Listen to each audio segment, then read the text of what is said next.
Welcome to Let's Talk About It. Here we go! Say yeah! Woohoo! Oh, that's a great line. That is a great line.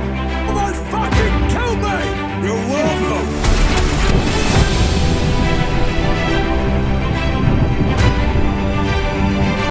Hey guys, what is up? We are back here for another episode of Let's Talk About It.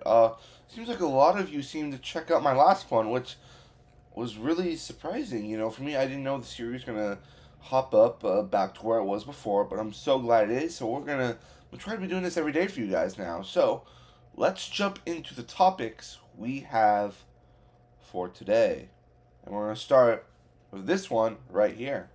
According to Deadline, Brad Pitt is reuniting with Quentin Tarantino in final film, The Movie Critic. The Dish. I think that's like what the title is, like The Movie Critic, The Dish. Maybe that's the name of the movie. I don't know, but let's talk about this Brad Pitt news. Not surprising at the very least. Not surprising. Brad Pitt and Quentin Tarantino have worked together for a long time. He's worked with him on Inglourious Bastards. Recently, just Once Upon a Time in Hollywood. Recently these two just worked together, and they have a really good relationship. So this was not surprising. And also, Brad Pitt won Best Supporting Actor at the Oscars for his last film for Once Upon a Time in Hollywood. So this is a no-brainer. Now, I think a lot of people are following this movie pretty close because this is apparently Quentin Tarantino's final film. Yes, his final movie. Which some people think it is, some people think it's not. No one's really out of Hollywood. Everyone's kind of like maybe out for a little while, then they come back. But, I really enjoy Quentin Tarantino movies. They're you go see them and you don't feel like you don't expect it to happen, then the craziest thing you can think of happens, and you're like, oh my gosh, like that was awesome. Like, he loves movies, he loves doing this, and I think The Movie Critic is probably gonna be one of his most personal movies, because if you're watching this, you probably know Quentin Tarantino is like the biggest movie geek ever. And I'm a movie guy, but he's on a different level of loving movies. But, this is his final film, and I think this is going to be something that he's been thinking of, for his entire life. He's been making movies. His entire life, he's probably wanted to make this film, so I think this is going to be deeply personal, just how, The Fabelmans was really personal for Steven Spielberg. This is going to be something that's really personal for him, and I think it's, just knowing Quentin Tarantino, this is going to be a great movie. And you're adding all-star talent again with Brad Pitt. But, I think this is, really the first major casting that we got for the film. We don't know if the Brad Pitt's a star, but I can't wait to check this out whenever they decide to start filming and when this comes up.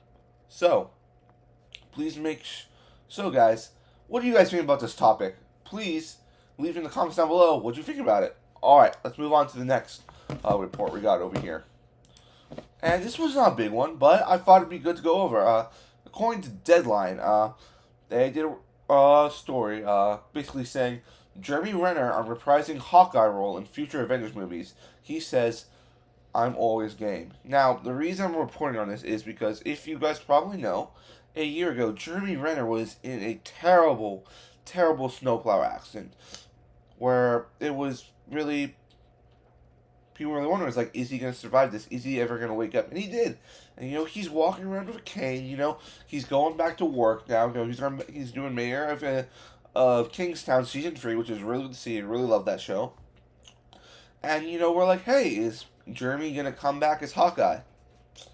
And he says, yeah, I'm in. Just call me and I'm there. And for me, Hawkeye in the comics, has been one of my favorite characters since I was a kid. For some reason, I'm one of the guys who loves that purple and blue costume because I think it's totally badass. And I've liked Jeremy Renner's portrayal of Hawkeye, I think, Hawkeye kind of goes unnoticed a lot of times in MCU, His show, the Hawkeye show, isn't the best. And I was kind of thinking, you don't really need to bring Clint Barton back, his story is kind of like the other Avengers is kind of already over. But, he's okay for coming back. I would actually love to see, Jeremy Renner come back for a West Coast Avengers, or maybe in, like, the role of a mentor for the Young Avengers, because they are developing Young Avengers.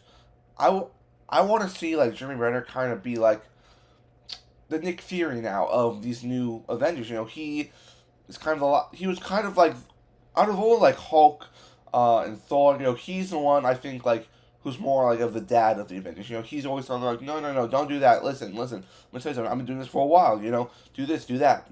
I think he can come capacity in that way. And I do think, like, in my opinion, if Jeremy Renner can come back as Hawkeye, that even the next Avengers, or one of the Avengers movies, that he is going to die. Because, I look back at the comic The House of M, which I read when WandaVision was coming out. And in that story, Hawkeye, Clint Barnes, sacrifices himself to save his friends. But then he learns it was for nothing because Wanda Maximoff was doing it was corrupting their minds the entire time. Now, but yeah, that's kind of what we can talk about. It's just great to see that he is ready to come back. I'm so glad he did not get seriously injured from the accident. Not just because I want to see him back as his character, but because he's another human being who went through something very, very traumatic. And I'm glad, he's around his family, he's okay, and he's starting to do well, and he's getting back to work. But that's going to be it for that. If you guys have any more comments on this topic, make sure you comment down below. Alright, now, not all of this for today is happiness and rainbows. This one, I can't say I'm not surprised about this. So, this came out this weekend. Like I said, I was not a fan. If you watch my review for Argylle, I was not a fan of Argylle. I did not like the film. I thought there were some good parts, but there was a lot of bad parts about it. Now, the numbers have now just come out for Argylle, and they are not promising. According to The Hollywood Reporter, box office, Matthew Vaughn and Apple's big budget Argylle bonds with 18 million US debut. The 200 million plus film still managed to win the weekend despite getting slapped with a C+ cinema score. With faith-based The Chosen came in a rousing number 2nd. Now, good for them. They got the number 1 at the box office, but I wouldn't say it's a big win.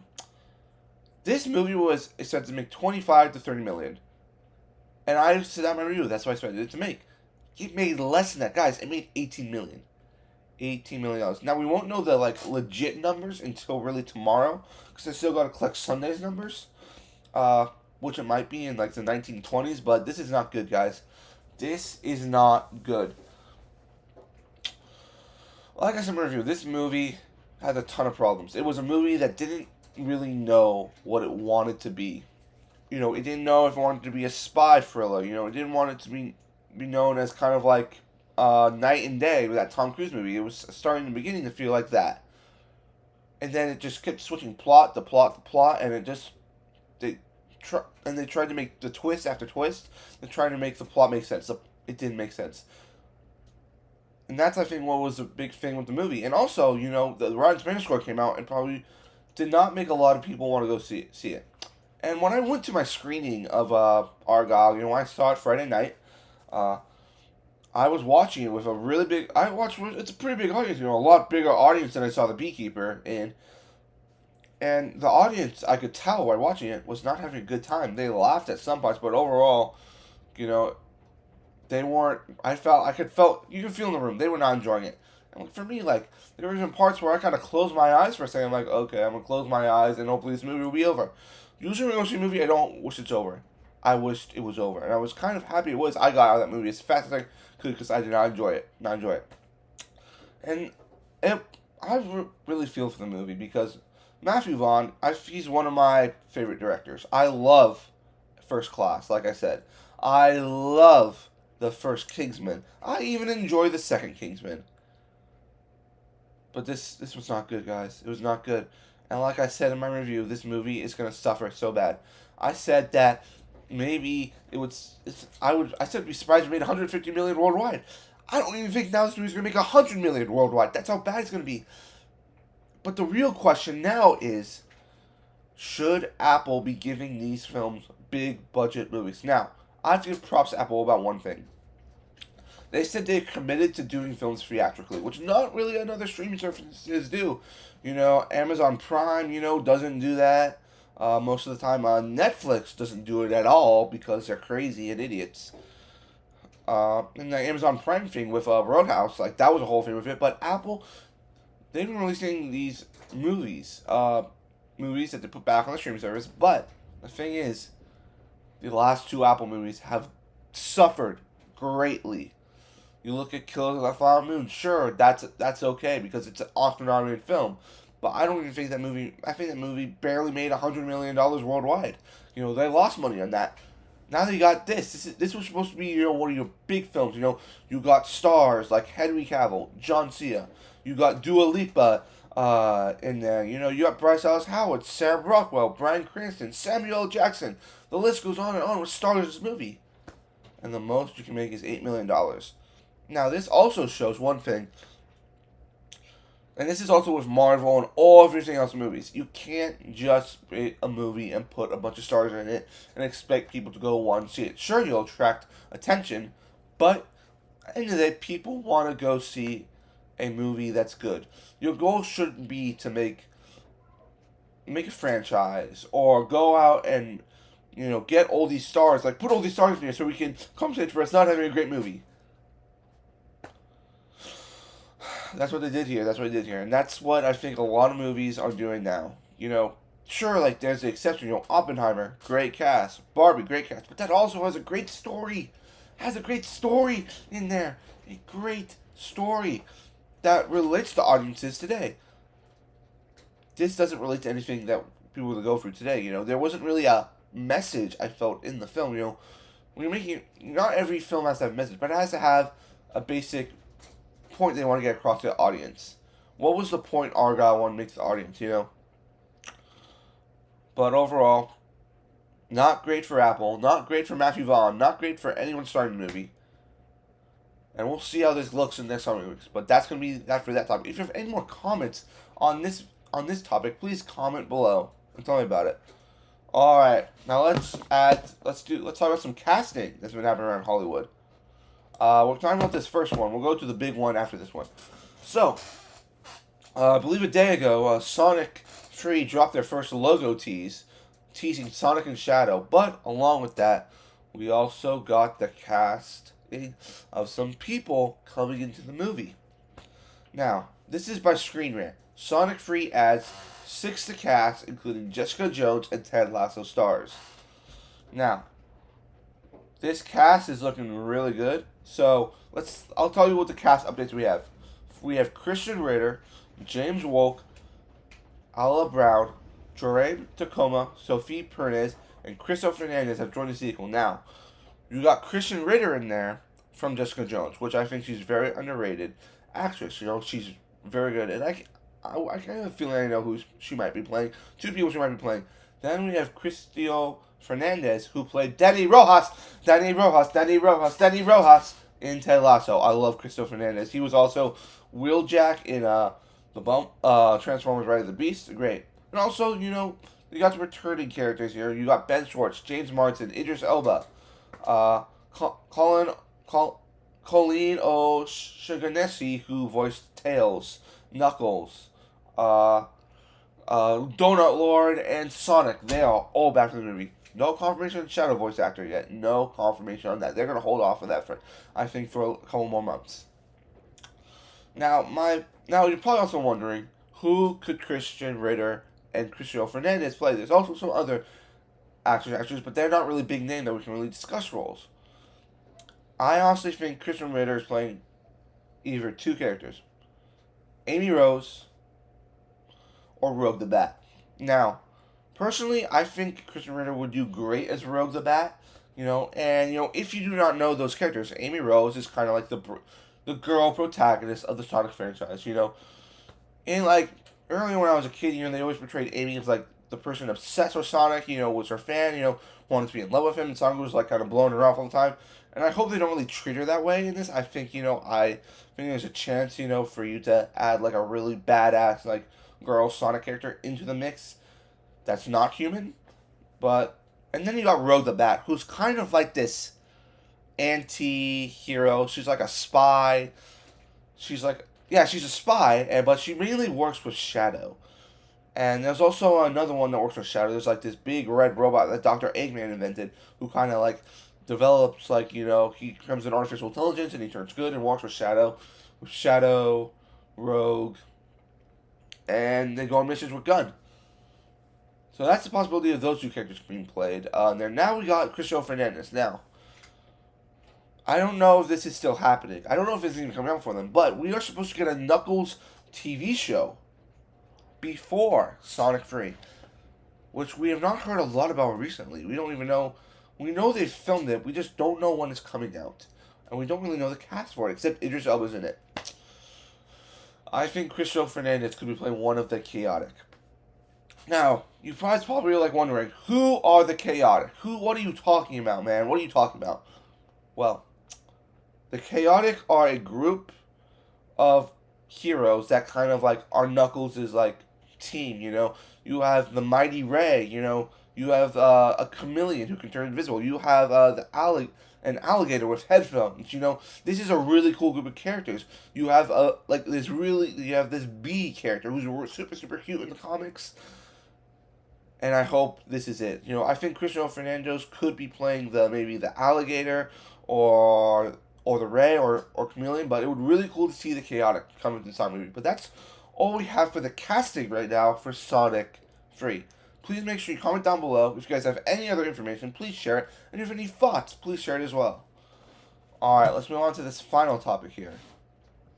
This is the big one. The big kahuna. The big kahuna. Now, also, in another Sonic casting, it's going to Variety. Jim Carrey returning for Sonic the Hedgehog 3. Now, we all thought that Jim Carrey was done with movies. We all thought he was done playing Dr. Robotnik, not playing anything. He said he was retiring. But he did say one thing. Unless a golden script fell from the angels that he absolutely had to do. Could this be this movie? Could Sonic 3 be the golden angel he's been waiting for? I think in a way it could have, but it also could have been that maybe he wants to get a proper send-off. I believe this is the last movie we'll see Jim Carrey in as Dr. Robotnik. I think it's possible they might recast, they might do something else, but overall, this I think will be his final outing as Sonic 3.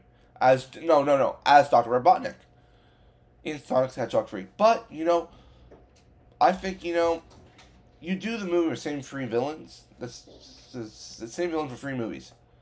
And, the audience is going to get bored of it. You're like, okay, gotta switch it up. And I hope, and I love Jim Carrey, man. I've loved him. I loved all of his movies. That goes back to The Truman Show, when he was the Grinch. Roles like that made me really love Jim Carrey. If I go also Ace Ventura, love him. And I love him in the Sonic movies. He has like kind of that Ace Ventura energy when he plays Dr. Robotnik. And he's very Jim Carrey, which I love. And I'm so glad he is coming back. I feel like this is going to dive into the history of the Robotnik family. And he's truly going to become the villain known as Dr. Eggman. But that's kind of all my thoughts I have on it right now. Just casting. We got a lot of great topics we talked about today, guys. A lot of great things. So, guys, please make sure you like and comment on the video and subscribe to the channel. Thanks, and I'll see you next time.